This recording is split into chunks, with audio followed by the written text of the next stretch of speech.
നിങ്ങളിൽ പലരും ആവശ്യപ്പെട്ടിട്ടുള്ളതാണ് റിയൽ എസ്റ്റേറ്റ് ഇൻവെസ്റ്റ്മെൻറ്റ് ട്രസ്റ്റിനെയും ഇൻഫ്രാസ്ട്രക്ചർ ഇൻവെസ്റ്റ്മെൻറ്റ് ട്രസ്റ്റിനെയും കുറിച്ചുള്ള വീഡിയോ ചെയ്യാനായിട്ട്. അങ്ങനെയുള്ള ആവശ്യത്തിൻ്റെ പുറകെയാണ് നമ്മൾ ഈ വീഡിയോ ഒന്ന് ചെയ്യുന്നത്. ഞാൻ സുബീഷാണ്. RupeeMonk എന്ന് പറഞ്ഞ യൂട്യൂബ് ചാനലിലൂടെയും ആസ്ക് RupeeMonk എന്ന് പറഞ്ഞ വാട്സപ്പ് സർവീസിലൂടെയും പേഴ്സണൽ ഫിനാൻസുമായി ബന്ധപ്പെട്ട കാര്യങ്ങൾ പറഞ്ഞു തരുന്നത് ഞാനാണ്. ഇപ്പോൾ ഒരു ഉദാഹരണം നോക്കുക. എനിക്ക് ഒരു 1000 കോടി രൂപ വിലയുള്ള ഒരു സൂപ്പർ മാർക്കറ്റ് ഉണ്ട് എന്ന് കരുതുക. നഗരത്തിൻ്റെ ഹൃദയഭാഗത്താണ് ആ സൂപ്പർ മാർക്കറ്റ് ഉള്ളത്. പക്ഷേ എനിക്കത് വിറ്റ് അത് ലിക്വിഡാക്കി എടുക്കുന്നതിന്, അതിനെ ക്യാഷാക്കി എടുക്കുന്നതിന് വളരെ ബുദ്ധിമുട്ടായിരിക്കും അല്ലേ? 1000 കോടി രൂപ ആസ്തിയുള്ള വളരെ കുറച്ച് ആളുകളല്ലേ നമ്മുടെ നാട്ടിലുള്ളൂ. അപ്പോൾ അങ്ങനെ വരുമ്പോൾ എനിക്ക് ആ ഒരു പ്രോപ്പർട്ടിയിൽ നിന്ന് എന്തെങ്കിലും ഒരു ബെനിഫിറ്റ് കിട്ടണമെന്നുണ്ടെങ്കിൽ കുറച്ച് ബുദ്ധിമുട്ടായിരിക്കും. പക്ഷേ നിങ്ങളെങ്ങനെ ഇന്ന് ആലോചിച്ച് നോക്കൂ. ഞാൻ ഈ 1000 കോടി രൂപ വിലയുള്ള ഈ പ്രോപ്പർട്ടിയെ 1000 ഷെയറുകളാക്കി മാറ്റുകയാണെന്ന് കരുതുക. അതായത് 1 കോടി രൂപ വിലയുള്ള 1000 ഷെയറുകളാക്കി മാറ്റിയിട്ട് ഉണ്ട് എന്നുണ്ടെങ്കിൽ 1 കോടി രൂപ വെച്ച് ആ ഷെയറുകൾ ആളുകൾക്ക് വിൽക്കാനായിട്ട് ശ്രമിക്കുകയാണെന്നുണ്ടെങ്കിൽ ഈ 1000 കോടി രൂപ ഒറ്റയ്ക്ക് വിൽക്കുന്നതിനേക്കാൾ എളുപ്പത്തിൽ എനിക്ക് 1000 പേരെയോ അല്ലെങ്കിൽ അതിൽ കുറച്ചുള്ള പേരെയോ കണ്ടെത്താനും അവരുടെ ഒരു ഷെയറിലൂടെ നമ്മളുടെ പൈസ കുറേശ്ശെയെങ്കിലും തിരിച്ചു പിടിക്കാനോ സാധിക്കും അല്ലേ? അപ്പോൾ ഈ ഒരു കൺസെപ്റ്റാണ് REIT എന്നുള്ള റിയൽ എസ്റ്റേറ്റ് ഇൻവെസ്റ്റ്മെൻറ്റ് ട്രസ്റ്റുകൾ ഫോളോ ചെയ്യുന്നത്. അപ്പോൾ ഈ സിറ്റുവേഷനിൽ എന്താ സംഭവിക്കുന്നതെന്ന് വെച്ചാൽ ഞാൻ ഇപ്പോൾ ഹോൾഡ് ചെയ്യുന്ന ഈ 1000 കോടി രൂപയുടെ ഈ റിയൽ എസ്റ്റേറ്റ് പ്രോപ്പർട്ടി ഒരു ട്രസ്റ്റിന് കൈമാറുകയും ആ ട്രസ്റ്റ് ഈ ബാക്കിയുള്ള കാര്യങ്ങളെല്ലാം തന്നെ അത് മാനേജ് ചെയ്യുകയും ചെയ്യും. അപ്പോൾ എനിക്ക് അതിൽ നിന്ന് ആളുകളെ കണ്ടെത്തുന്നതിനായിട്ട് ഈ ട്രസ്റ്റിൻ്റെ സഹായത്തോടു കൂടി ആളുകളെ, ഇതിൻ്റെ ഷെയർ ഓണേഴ്സായിട്ടുള്ള ആളുകളെ കണ്ടെത്താനും കണ്ടെത്തുന്ന ആളുകൾക്ക് ഈ ഷോപ്പിംഗ് കോംപ്ലക്സിൽ നിന്ന് കിട്ടുന്ന വലിയ നേട്ടങ്ങൾ, അതിപ്പോൾ റെൻ്റ് ആവാം അല്ലെങ്കിൽ ക്യാപിറ്റൽ അപ്രീസിയേഷൻ ആവാം, അതെല്ലാം ഈക്വലായിട്ട് ഡിവൈഡ് ചെയ്ത് കൊടുത്താൽ മതി, അല്ലെങ്കിൽ ഒരു പ്രത്യേക പ്രപ്പോർഷനിൽ ഡിവൈഡ് ചെയ്ത് കൊടുത്താൽ മതി അല്ലേ? അപ്പോൾ അങ്ങനെ ഒരു നിശ്ചിത അളവ് ഒരു ഡിവിഡൻഡ് സ്കീമിൽ നമ്മൾക്ക് ഒരു റിയൽ എസ്റ്റേറ്റ് പ്രോപ്പർട്ടിയിൽ ഒരു ഷെയർ വാങ്ങുന്ന സംവിധാനത്തിനെയാണ് റിയൽ എസ്റ്റേറ്റ് ട്രസ്റ്റ് എന്ന് പറയുന്നത്. ഇന്ത്യയിൽ ലിസ്റ്റഡ് ആയിട്ടുള്ള 2-3 കമ്പനികളുണ്ട്. Embassy real estate, Mindspace, Brookfield എന്ന് പറഞ്ഞിട്ട് 3 കമ്പനികളാണ് ഇപ്പോൾ ഇതുപോലുള്ള കാര്യങ്ങൾ ലിസ്റ്റ് ചെയ്തിട്ടുള്ള രീതിയിൽ, ഷെയർ മാർക്കറ്റിൽ ലിസ്റ്റ് ചെയ്തിട്ടുള്ള രീതിയിൽ വർക്ക് ചെയ്യുന്നത്. ലിസ്റ്റ് ചെയ്യാത്ത രീതിയിൽ വർക്ക് ചെയ്യുന്ന ധാരാളം സ്ഥാപനങ്ങളുണ്ട്.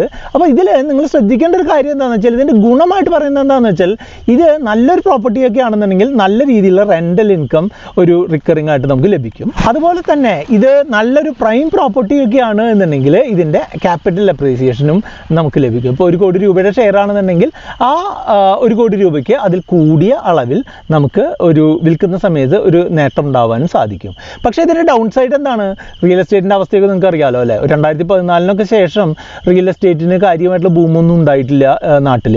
അപ്പോൾ വലിയ രീതിയിൽ അപ്രീസിയേഷൻ ഉണ്ടാവാതിരിക്കുക മാത്രമല്ല, ചിലപ്പോൾ നമ്മുടെ പൈസ അവിടെ ബ്ലോക്കായി പോകാനുമുള്ള സാധ്യതയുണ്ട്. അതുകൊണ്ട് തന്നെ നിങ്ങൾക്ക് റിയൽ എസ്റ്റേറ്റ് സംബന്ധിയായിട്ടുള്ള ഇൻവെസ്റ്റ്മെൻറ്റ് ട്രസ്റ്റുകളിൽ നിക്ഷേപിക്കണമെന്നുണ്ടെങ്കിൽ ഇങ്ങനെ ലിസ്റ്റ് ചെയ്തിട്ടുള്ള എംബസി, ബ്രൂക്ക് ഫീൽഡ് അല്ലെങ്കിൽ മൈൻഡ് സ്പേസ് പോലുള്ള കമ്പനികളുടെ ഷെയറുകൾ എടുക്കുകയായിരിക്കും നല്ലത്. പ്രൈവറ്റ് ആയിട്ടുള്ള ഇതുപോലുള്ള ട്രസ്റ്റുകളുടെ ഷെയറുകൾ എടുത്തു കഴിഞ്ഞാൽ ചിലപ്പോൾ നമ്മൾക്ക് പൈസ ബ്ലോക്ക് ആവാനുള്ള സാധ്യതയുണ്ട്. നല്ല അട്രാക്റ്റീവ് ഇൻട്രസ്റ്റ് ഒക്കെ ആളുകൾ പറയാറുണ്ട്. ഇപ്പോൾ നമ്മൾ ഈ കോഴിക്കോട് അടുത്തുള്ള ഇതുപോലത്തെ ഒരു ട്രസ്റ്റിൻ്റെ ഷെയറുകൾ വാങ്ങട്ടെ എന്ന് ചോദിച്ചിട്ട് നമ്മളുടെ ആസ്ക് RupeeMonk സർവീസിലേക്ക് 1-2 പേര് വിളിച്ചിരുന്നു. അപ്പോൾ അവരോട് പറഞ്ഞത് എന്താണെന്ന് വെച്ചാൽ, അവിടുത്തെ പൊട്ടൻഷ്യൽ നോക്കിയതിന് ശേഷം മാത്രം വാങ്ങിയാൽ മതി, അത് ചിലപ്പോൾ കയ്യിൽപ്പെടാനുള്ള സാധ്യതയുണ്ട് എന്നാണ് നമ്മൾ അവരോട് പറഞ്ഞു കൊടുത്തിട്ടുള്ള ഉത്തരം. ഇപ്പം നിങ്ങൾക്ക് ഇതൊരു ഇൻട്രസ്റ്റിംഗ് ആയിട്ടുള്ള ഇതായിട്ട് തോന്നിയിട്ടുണ്ട് എന്നുണ്ടെങ്കിൽ നിങ്ങൾക്ക് കമൻറ്റ് ചെയ്യാം. ഒരു കാര്യം കൂടെ പറഞ്ഞിട്ട് ഈ വീഡിയോ അവസാനിപ്പിക്കാം. അപ്പോൾ ഈ റിയൽ എസ്റ്റേറ്റിൽ ഇൻവെസ്റ്റ് ചെയ്യുന്നത് റിയൽ എസ്റ്റേറ്റ് ഇൻവെസ്റ്റ്മെൻറ്റ് ട്രസ്റ്റ് ആണ് അല്ലേ. ഇനി ഇപ്പോൾ വേറെ രീതിയിൽ ആലോചിച്ച് നോക്കൂ, നാട്ടിൽ വലിയൊരു രീതിയിലുള്ള ഒരു പാലവും അതിനോടനുബന്ധിച്ചിട്ടുള്ള ഒരു റോഡും നിർമ്മിക്കണം. അല്ലാന്നുണ്ടെങ്കിൽ ഒരു സ്ഥലത്ത് നിന്ന് മറ്റൊരു സ്ഥലത്തേക്ക് വലിയ രീതിയിലുള്ള ഒരു പൈപ്പ് ലൈൻ വലിക്കണം. അതിനൊക്കെ എന്താണ് കോടിക്കണക്കിന് രൂപ ചിലവാകും അല്ലേ. ഗവൺമെൻറ് അല്ല അത് ഇൻവെസ്റ്റ് ചെയ്തിട്ടുള്ളത് എന്നുണ്ടെങ്കിൽ, അത് വേറൊരു ട്രസ്റ്റാണ് ഇതുപോലുള്ള കാര്യങ്ങൾ ചെയ്യുന്നത് എന്നുണ്ടെങ്കിൽ, ഇൻഫ്രാസ്ട്രക്ചർ രംഗത്ത് ഇതുപോലുള്ള ആക്ടിവിറ്റികൾ ഇൻഫ്രാസ്ട്രക്ചർ രംഗത്തുള്ള കാര്യങ്ങളാണല്ലോ അല്ലേ. അപ്പോൾ ഈ ഇൻഫ്രാസ്ട്രക്ചർ രംഗത്ത് ഇതുപോലുള്ള ഇൻവെസ്റ്റ്മെൻറ്റുകൾ ഒരു ട്രസ്റ്റിൻ്റെ രൂപത്തിൽ നടത്തുന്നതിനായിട്ട് പവർ ഗ്രിഡ് പോലെയുള്ള കമ്പനികൾ ഇൻഫ്രാസ്ട്രക്ചർ ഇൻവെസ്റ്റ്മെൻറ്റ് ഫണ്ട്, ഇൻവിറ്റ് എന്ന് പറഞ്ഞിട്ടുള്ള രീതിയിലുള്ള ഒരു ഫണ്ട് തുടങ്ങിയിട്ടുണ്ട്. പവർ ഗ്രിഡിന് അങ്ങനെ ഒരു ഇൻവിറ്റ് ഉണ്ട്. ഈ കുറച്ച് കാലം മുമ്പാണ് അത് ലോഞ്ച് ചെയ്തത്. അപ്പോൾ അതിൽ ഈ റിയൽ എസ്റ്റേറ്റ് പ്രോപ്പർട്ടികൾ അതിൻ്റെ പ്രൈസ് സ്പ്ലിറ്റ് ചെയ്തെടുക്കുന്നതിന് ഇതുപോലെ തന്നെ ഇൻഫ്രാസ്ട്രക്ചർ സംവിധാനത്തിൽ നിന്നുള്ള അതിന് വേണ്ടിയിട്ടുള്ള ആ ഇൻവെസ്റ്റ്മെൻറ്റിനെ ഷെയർ ഹോൾഡേഴ്സ് സ്പ്ലിറ്റ് ചെയ്തെടുക്കുക എന്നുള്ളതാണ്. ഈ ഇൻഫ്രാസ്ട്രക്ചർ ഇൻവെസ്റ്റ്മെൻറ്റിന് ഒരു അഡ്വാൻറ്റേജ് ഉള്ളത് എന്താണെന്ന് വെച്ചാൽ, ഇതിൽ നിന്ന് ഒരു ഫിക്സഡ് ആയിട്ടുള്ള റിട്ടേൺ കിട്ടുമെന്നാണ് പറയപ്പെടുന്നത്, ഇതുവരെ കിട്ടിയിട്ടുണ്ടെന്നാണ് പറയപ്പെടുന്നത്. അപ്പോൾ അതിന് ഒരു ഏകദേശം 8% നിരക്കിലുള്ള ഒരു ഡിവിഡൻഡ് കിട്ടുന്നുണ്ട്. ആ ഡിവിഡൻഡിനും ഒരു പ്രത്യേകത എന്താണെന്ന് വെച്ചാൽ, ആ ഡിവിഡൻഡ് ടാക്സബിൾ അല്ലാത്ത ഡിവിഡൻഡാണ്. അപ്പോൾ അങ്ങനെ ഒരു പ്രത്യേകതയുള്ള ഒരു സംവിധാനമാണ് ഇൻഫ്രാസ്ട്രക്ചർ ഇൻവെസ്റ്റ്മെൻറ്റ് ട്രസ്റ്റ്. നിങ്ങൾ എപ്പോഴും ശ്രദ്ധിക്കേണ്ടത് എന്താണെന്ന് വെച്ചാൽ, റിയൽ എസ്റ്റേറ്റ് ഇൻവെസ്റ്റ്മെൻറ്റ് ട്രസ്റ്റിലായാലും അതുപോലെ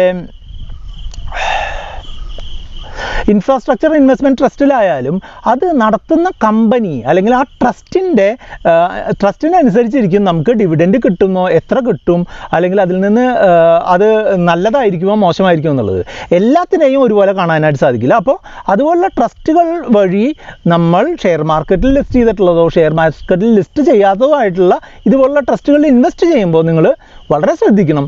പക്ഷേ ഞാൻ ഈ വീഡിയോയിൽ പറഞ്ഞിട്ടുള്ള 1-2 ഗുണങ്ങളുണ്ട് എന്നുള്ളത് പ്രധാനം തന്നെയാണ്. പക്ഷേ അതിലും വലുതാണല്ലോ നമ്മളുടെ ഒരു എമൗണ്ട് ബ്ലോക്ക് ആകാതിരിക്കുക. റിയൽ എസ്റ്റേറ്റ് ഇൻവെസ്റ്റ്മെൻറ്റ് ട്രസ്റ്റിലായാലും ഇൻഫ്രാസ്ട്രക്ചർ ഇൻവെസ്റ്റ്മെൻറ്റ് ട്രസ്റ്റിലായാലും നിങ്ങൾ ശ്രദ്ധിക്കേണ്ട ഒരു കാര്യം എന്താണെന്ന് വെച്ചാൽ, ഇതിൽ നിന്ന് ഡിവിഡൻഡ് കിട്ടുന്നതോ അല്ലെങ്കിൽ ഇതിൻ്റെ വില കൂടുന്നതോ ആ കമ്പനി ഏതാണ്, ആ കമ്പനി നടത്തുന്ന പ്രോപ്പർട്ടികൾ ഏതാണ്, ആ കമ്പനി നടത്തുന്ന പ്രോജക്റ്റുകൾ ഏതാണ് എന്നുള്ളതിനെ പ്യുവർലി അനുസരിച്ചിരിക്കും. അതുകൊണ്ട് തന്നെ വലിയൊരു എമൗണ്ട് നമ്മളെപ്പോലുള്ള സാധാരണക്കാർ ഇതിലിടുന്നത് ചിലപ്പോൾ അബദ്ധമായി മാറിയേക്കാം. അതുകൊണ്ട് കൃത്യമായിട്ട് കാര്യങ്ങൾ മനസ്സിലാക്കിയതിന് ശേഷം മാത്രം ഇൻവെസ്റ്റ് ചെയ്യുക. ഇതിനെ പറ്റിയിട്ട് കൂടുതൽ എന്തെങ്കിലും അറിയാനുണ്ട് എന്നുണ്ടെങ്കിൽ നമ്മളുടെ വാട്സപ്പ് നമ്പറായിട്ടുള്ള 8848030018 കോൺടാക്ട് ചെയ്യുക. ഇതുമായിട്ട് ബന്ധപ്പെട്ടുള്ള 1-2 വീഡിയോകൾ കൂടെ നമ്മൾ ചെയ്തിട്ടുണ്ട്. ആ വീഡിയോ കണ്ടുകൊണ്ട് നിങ്ങൾക്ക് മുന്നോട്ട് പോകാം.